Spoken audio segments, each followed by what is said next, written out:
চকরিয়ার বদরখালীর উত্তর নুনাঘুনা এলাকায় সাধারণ মানুষের উপর হামলা ও এলোপাতাড়ি গুলিবর্ষণের ঘটনায় নিরাপত্তার দাবিতে মানববন্ধন করেছে এলাকাবাসী।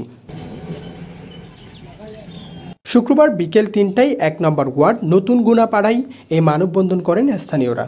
মানববন্ধনে এ সময় বক্তারা বলেন, গত বৃহস্পতিবার ৯ মে রাতে স্থানীয় আবুল হোসেন ও কোনাখালীর এরশাদের নেতৃত্বে ২০ থেকে ৩০ জনের একদল সন্ত্রাসী এলাকার মানুষের উপর হামলা ও এলাকায় এলোপাতাড়ি গুলিবর্ষণ করে পালিয়ে যায়।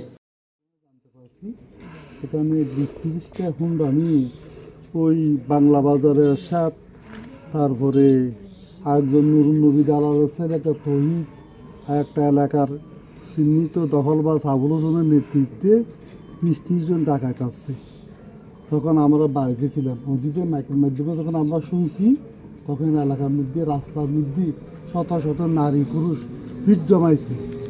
এখন এলাকার সাধারণ মানুষের সাথে ডাকাত দলের সাথে সংঘর্ষ হয়েছে, একজন ডাকাতও আহত হয়েছে।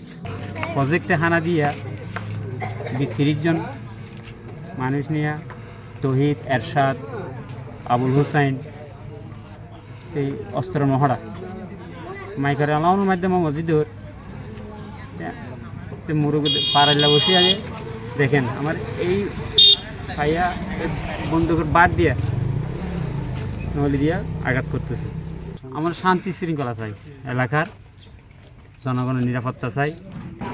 পরাশর মৎস্য চাষ সমবায় সমিতির নামে একটা চিংড়ি প্রকল্প আছে। এই চিংড়ি প্রকল্প আমরা প্রতি বছরের নিয়ে প্রতিটা কমিটি আমরা কী করি ইজারা দিই। বিগত দিনে সাবেক সেক্রেটারি আবুল হোসেন ও 5 বছর দায়িত্বে ছিল, ওনার আমলেও উনি এই চিংড়ি প্রকল্প ইজারা দিয়েছেন।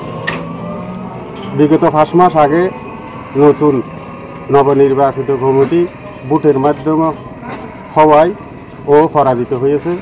ও সম্পাদকের প্রার্থী ছিল, সম্পাদক হয় নাই বিদায় এই 5 মাস থেকে আমাদের সাথে অর্থাৎ সমিতির চিংড়ি প্রকল্প সমিতির সদস্যদের সাথে সন্ত্রাসী এবং রাহাজানি অস্ত্র নিয়ে এই চিংড়ি প্রকল্প দখল করার জন্য পায়তারা সৃষ্টি করছে। পরিবার নিয়ে আমরা বিগত 5-6 বছর আগে আমরা একটা সমিতি করি। সমিতির আমি একজন প্রতিষ্ঠাতা সদস্য এবং আবুল হোসেনের ছোটো ভাই। আবুল হোসেনের ছোটো ভাই হওয়ার পরেও আবুল হোসেন বিভিন্ন সন্ত্রাসী নিয়ে আবুল হোসেন আমারে মারতে আসতেছে। আমার বাড়ি থেকে নিয়ে যাবে, গুম করবে, রাস্তাঘাটে চলাফেরা করতে দিবে না। আবুল হোসেনের সাথে এরশাদ, ওই যে বাংলা বাজারের এরশাদ জড়িত এবং তহিদ জড়িত, আরও বিভিন্ন ধরনের খারাপ মানুষ জড়িত।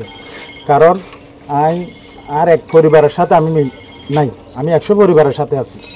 100 পরিবারের সাথে আছি বিদায় ও আমার আব্বাকে নিয়ে, আমার আব্বার বয়স 85 থেকে 90 বছর। 85 থেকে 90 বছর একজন বৃদ্ধ মানুষকে ও নিজের ভারসাম্য বা নিজের ব্রেন ও নিজে কন্ট্রোল করতে পারছে না। ওর দিয়ে বিভিন্ন জায়গায় আমার জন্য মামলা করাচ্ছে। এই হামলায় আহত হয় তহিদুল ইসলাম নামের এক যুবক।